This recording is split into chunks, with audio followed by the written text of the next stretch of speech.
கேட்டுக்கிறேன். இன்னொரு விஷயம் என்னன்னாக்க, இன்னைக்கு ஒவ்வொரு விஷயத்தையும் நம்ம வந்து ஆராய்ந்து விவரமாக பார்த்தாங்க. மாற்றுத்திறனாளிக்கு முழுக்க புறக்கணிக்கப்படுறாங்க தவிர, அதாவது வாய்ப்பேச்சு மட்டும்தான். வாய்ப்பேச்சுனாக்க நான் செஞ்சிருவேன் அப்படின்னு எழுத்துல செஞ்சிருவேன்னு சொல்லிட்டாங்க. அது முடிஞ்சிருமா? முடியாது. ஒரு சீனி, அந்த சீனி சீனின்னு சொல்லி நம்ம எழுதிட்டாங்க. அது இனிக்குமா? இனிக்க. அது கையில் கொடுத்தா, சீனி கையில் கொடுத்து நம்ம சாப்பிட்டா தான் இனிக்கும்.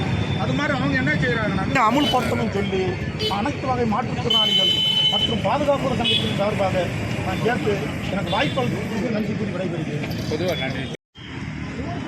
காது கேளாதவர் மற்றும் வாய் பேசாதவர் மாநில சிறப்பு கிளையினுடைய செயலாளர் சொர்ணவேல் அவர்களுக்கும், தலைமை பொறுப்பை எடுத்த சொர்ணவேல் அவர்களுக்கும் மற்றும் பாலமுருகன் அவர்களுக்கும், புறநகர் மாவட்ட பொறுப்பினர் அகில இந்திய செயல் தலைவர் கம்பராஜன் அவர்களுக்கும் மற்றும் காவல்துறை உயர் அதிகாரிகளுக்கும், ஊழியர்களுக்கும், ஐஎஸ்ஐ ஊழியர்களுக்கும்